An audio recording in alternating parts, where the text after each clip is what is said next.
Swastiastu. Hari ini saya akan menceritakan kisah Rama dalam Wiracarita Ramayana. Rama adalah reinkarnasi Dewa Wisnu yang ketujuh sebelum Dewa Wisnu bereinkarnasi menjadi Dewa Krishna.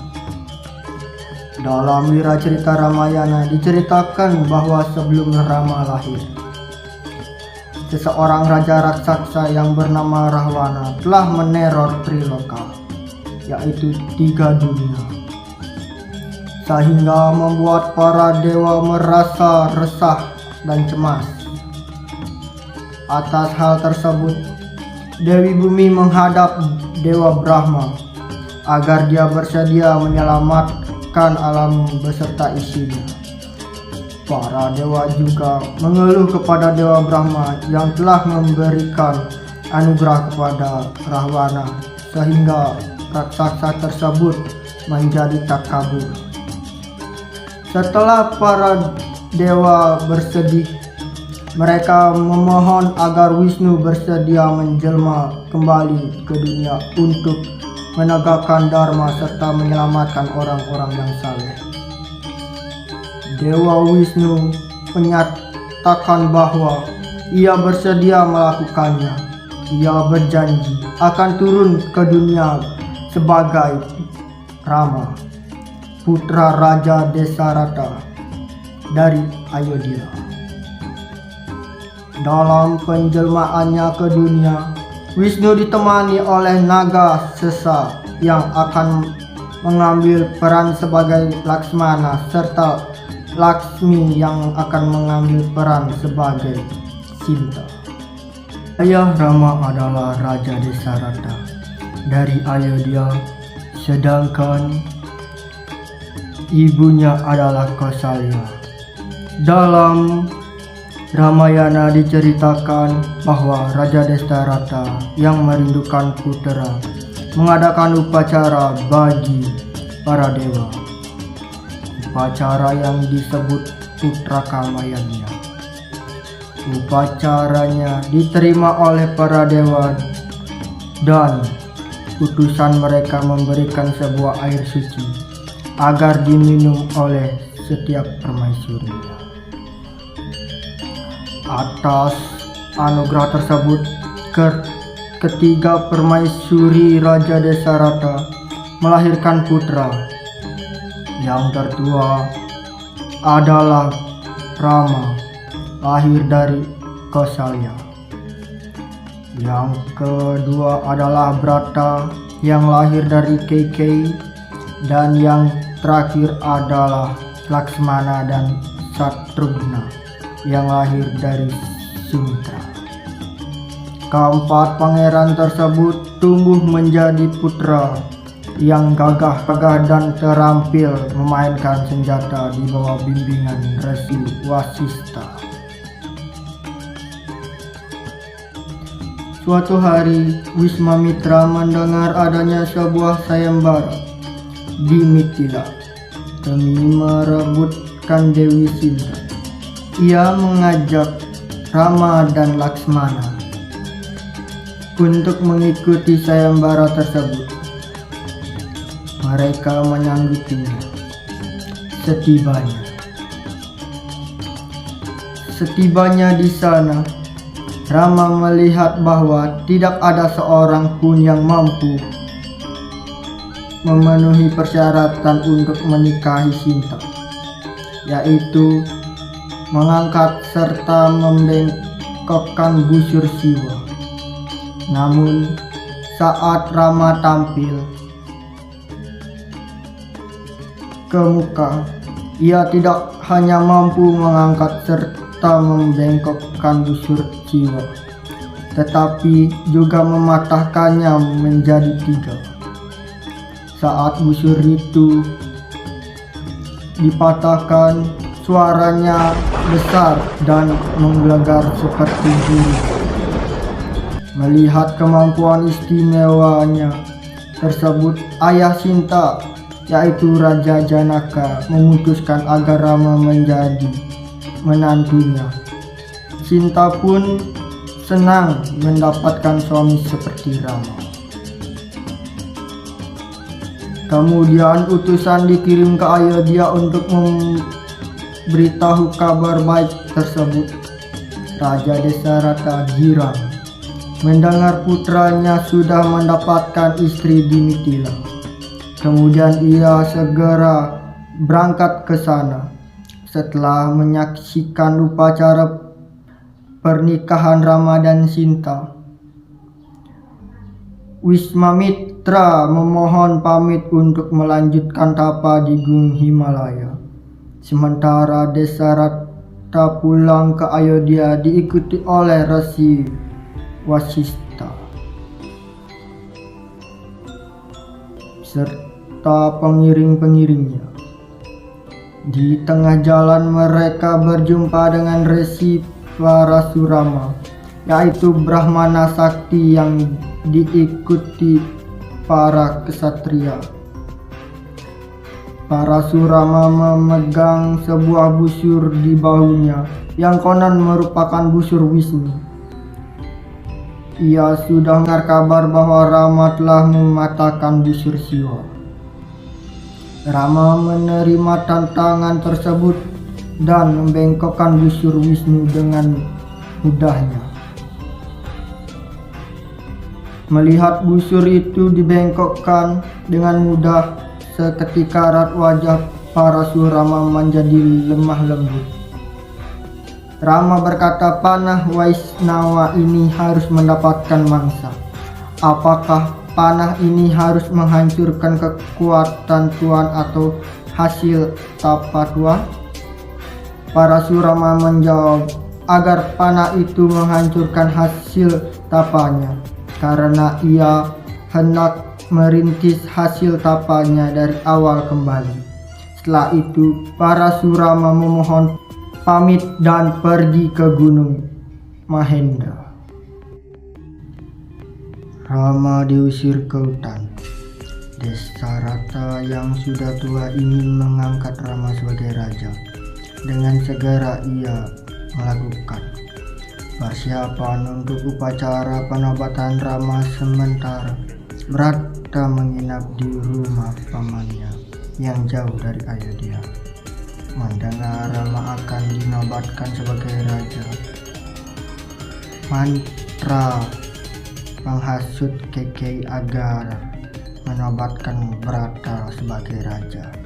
Keikei yang semula hanya diam tiba-tiba menjadi ambisius untuk mengangkat anaknya sebagai raja.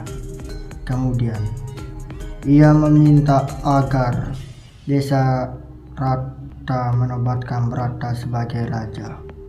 Ia juga meminta agar Rama dibuang ke hutan selama 14 tahun. Desarata pun terkejut dan menjadi sedih, tetapi ia tidak bisa menolak karena terikat dengan janji Keikei. Dengan berat hati, Desarata menobatkan Brata sebagai raja dan menyuruh Rama agar meninggalkan Ayodhya. Sita dan Laksmana yang setia turut mendampingi Rama. Tak beberapa lama kemudian, Desarata wafat dalam kesedihan. Sementara Rama pergi, Brata saja pulang dari rumah pamannya dan tiba-tiba di Ayodhya ia mendapati bahwa ayahnya telah wafat, serta Rama tidak ada di istana. Keikei menjelaskan bahwa Bratalah yang kini menjadi raja, sementara Rama mengasingkan diri ke hutan. Brata menjadi sedih mendengarnya, kemudian menyusul Rama. Harapan Keikei untuk melihat putranya senang menjadi raja ternyata sia-sia. Dia dalam hutan, Brata mencari Rama dan memberi berita duka karena Prabu Desarata telah wafat. Ia membujuk Rama agar kembali ke Ayodhya untuk menjadi raja. Rakyat juga mendesak demikian, tetapi Rama menolak karena ia terikat oleh perintah ayahnya untuk menunjukkan jalan yang benar. Rama menguraikan ajaran-ajaran agama kepada Brata. Akhirnya Brata membawa sendal miliknya Rama dan meletakkannya di singgasana. Dengan lambang tersebut ia memerintah Ayodhya atas nama Rama. Suatu hari peristiwa Pancawati, saat melayani masa pengasingannya di hutan, Rama dan Laksmana didatangi seorang raksasa bernama Surpanaka. Ia mengubah wujudnya menjadi seorang wanita cantik dan menggoda Rama dan Laksmana. Rama menolak untuk menikahinya dengan alasan bahwa ia sudah beristri. Maka ia menyuruh agar Surpanaka membujuk Laksmana. Tetapi Laksmana pun menolak. Surpanaka iri melihat kecantikan Sinta dan hendak membunuhnya. Dengan sigap Rama melindungi Sita dan Laksmana mengarahkan pedangnya kepada Surpanaka yang hendak menyergapnya. Hal itu membuat hidung Surpanaka terluka. Surpanaka mengadukan peristiwa tersebut kepada Rahwana di kerajaan Alenka. Rahwana marah dan hendak membalas perbuatan Rama. Ia mengajak patihnya yang bernama Marica untuk melaksanakan rencana liciknya. Pada suatu hari, Sinta melihat seekor kijang yang sangat lucu sedang melompat-lompat di halaman pondoknya. Rama dan Laksmana merasa bahwa kijang tersebut bukanlah kijang biasa, tetapi atas desakan Sinta, Rama memburu kijang tersebut, sementara Laksmana ditugaskan untuk menjaga Sinta. Kijang diburu Rama terus mengantarkan ke tengah hutan, karena Rama merasa bahwa kijang tersebut bukanlah kijang biasa. Ia memanahnya. Seketika hewan tersebut berubah menjadi Marica, patih sang Rahwana. Saat Marica sekarat, ia mengerang dengan keras sambil meniru suara Rama. Merasa bahwa ada sesuatu yang buruk telah menimpa suaminya, Sinta menyuruh Laksmana agar menyusul Rama ke hutan. Pada mulanya Laksmana menolak, tetapi karena Sinta bersikeras, Laksmana meninggalkan Sinta. Sebelumnya ia sudah membuat lingkaran pelindung agar tidak ada orang jahat yang mampu menculik Sinta. Rahwana yang menyamar sebagai Brahmana tua menipu Sita sehingga Sita keluar dari lingkaran pelindung dan diculik oleh Rahwana. Saat Laksmana menyusul Rama ke hutan, Rama terkejut karena Sita ditinggal sendirian. Ketika mereka berdua pulang, Sinta sudah tiada. Saat mendapatkan bahwa Sita sudah menghilang, perasaan Rama terguncang. Laksmana mencoba menghibur Rama dan memberikan harapan. Mereka berdua menyusuri pelosok gunung, hutan, dan sungai-sungai.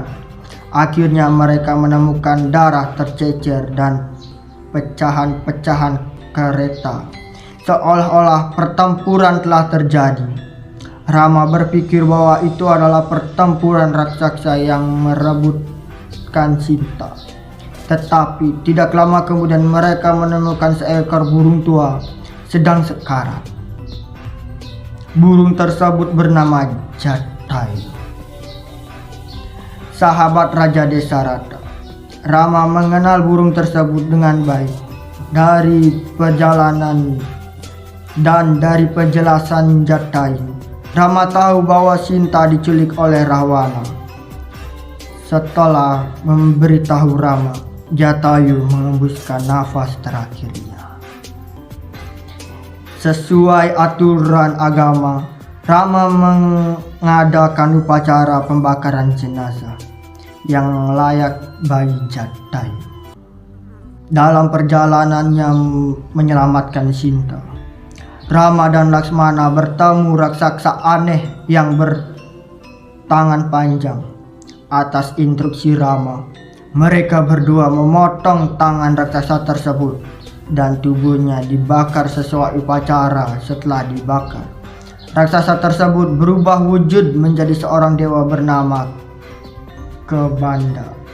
Atas petunjuk sang dewa, Rama dan Laksmana pergi ke tepi sungai Panpa dan mencari Sugriwa di bukit Resyamuka, karena Sugriwa lah yang mampu menolong Rama.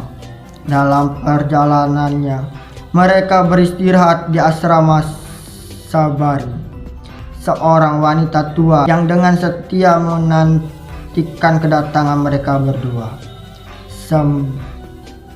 Sabari menyuguhkan buah-buahan kepada Rama dan Laksmana. Setelah menyaksikan wajah kedua pangeran tersebut dan menjamu mereka, Sabari meninggal dengan tenang dan mencapai surga. Dalam misi penyelamatan Sinta, Rama dan Laksmana menunjukkan perjalanannya sampai sebuah daerah yang dihuni oleh para kera dengan rajanya yang bernama Sugriwa. Sebelum berjumpa dengan Sugriwa, Rama bertemu dengan Hanuman yang menyamar menjadi Brahmana. Setelah bercakap-cakap lama, Hanuman menampakkan wujud aslinya dan mengantar Rama menuju Sugriwa. Sugriwa menyambut kedatangan Rama di istananya. Tak berapa lama kemudian mereka menceritakan masalah masing-masing. Akhirnya Rama dan Sugriwa mengadakan perjanjian bahwa mereka akan saling tolong-menolong. Rama berjanji akan merebut kembali ke kerajaan Kiskindha dari Subali, sedangkan Sugriwa akan berjanji membantu Rama mencari Sinta. Kemudian Sugriwa dan Rama beserta rombongan pergi menuju kediaman Subali di Kiskindha. Di sana Subali dan Sugriwa bertarung. Setelah bertarung sengit berlangsung agak lama, Rama mengakhiri riwayat Subali. Sesuai dengan janjinya, Sugriwa bersedia membantu Rama mencari Sinta. Ia mengirim Hanuman sebagai utusan sang Rama. Setelah Hanuman menemukan Sinta di Alengka, ia mengumumkan kabar gembira kepada Rama. Atas petunjuk Hanuman, bala tentara Wanara berangkat menuju kerajaan Alengka. Saat Rama dan tentaranya bersiap-siap menuju Alengka, Wibisana, adik sang Rahwana, datang menghadap Rama dan mengaku akan berada di pihak Rama. Ia menjanjikan persahabatan yang kekal. Rama menobatkannya sebagai Raja Alengka meski Rahwana masih hidup dan belum dikalahkan. Kemudian Rama dan pimpinan Wanara lainnya berunding untuk memikirkan cara menyeberangi ke Alengka, mengingat tidak semua prajuritnya bisa terbang. Akhirnya Rama menggelar suatu upacara di tepi laut untuk memohon bantuan Dewa Bruna. Selama 3 hari Rama berdoa dan tidak mendapatkan jawaban. Akhirnya kesabaran habis. Kemudian ia mengambil busur dan panah untuk mengeringkan lautan Melihat lautan akan binasa, Dewa Bruna datang memohon maaf atas kesalahannya. Dewa Baruna menyarankan agar para wanara membuat jembatan besar tanpa perlu mengeringkan atau mengurangi kedalaman lautan. Nila ditunjukkan sebagai arsitek jembatan tersebut. Setelah bekerja dengan giat, jembatan tersebut terselesaikan dalam waktu yang singkat dan diberi nama Jembatan Rama I. Setelah jembatan jadi, Rama dan pasukan menyeberang ke Alengka. Pada pertempuran pertama, Nanda menghancurkan menara Alengka untuk meninjau kekuatan musuh. Rahwana segera mengirimkan mata-mata untuk menyamar menjadi wanara dan berbaur dengan mereka. Penyamaran mata-mata Rahwana sangat rapi sehingga banyak yang tidak tahu, kecuali Wibisana.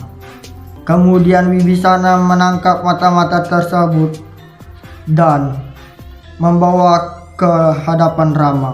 Di hadapan Rama, mata-mata tersebut memohon pengampunan dan berkata mereka hanya menjalankan perintah. Akhirnya Rama mengizinkan mata-mata tersebut melihat kekuatan tentara Rama dan berpesan agar Rahwana mengembalikan Sinta. Mata-mata tersebut sangat terharu dengan kemurahan hati Rama dan yakin bahwa jangan akan berada di pihak Rama. Pada hari pertempuran terakhir, Dewa Indra mengirimkan kereta perangnya dan meminjamkannya kepada Rama. Kusir kereta tersebut bernama Matali, siap melayani Rama. Dengan kereta dewa tersebut, Rama melanjutkan peperangan yang berlangsung dengan sengit. Kedua pihak sama-sama kuat dan mampu bertahan. Akhirnya, Rama melepaskan senjata Brahma Astra ke dada Rahwana. Senjata sakti tersebut mengantar Rahwana menuju kematiannya. Seketika bunga-bunga bertaburan dari surga karena menyaksikan kemenangan Rama. Wibisana meratapi jenazah kakaknya dan sedih karena nasihatnya tidak dihiraukan. Sesuai aturan agama, Rama mengadakan upacara pembakaran jenazah yang layak bagi Rahwana, kemudian memberikan panjangan kepada Wibisana untuk membangun kembali negeri Alengka. Setelah Rahwana dikalahkan, Sinta kembali ke pelukan Rama dan mereka kembali ke Ayodhya bersama Laksmana. Hanuman dan tentara wanara lainnya di Ayodhya. Mereka disambut oleh Bharata dan Kekei. Di sana, para wanara diberi hadiah oleh Rama atas jasa-jasanya.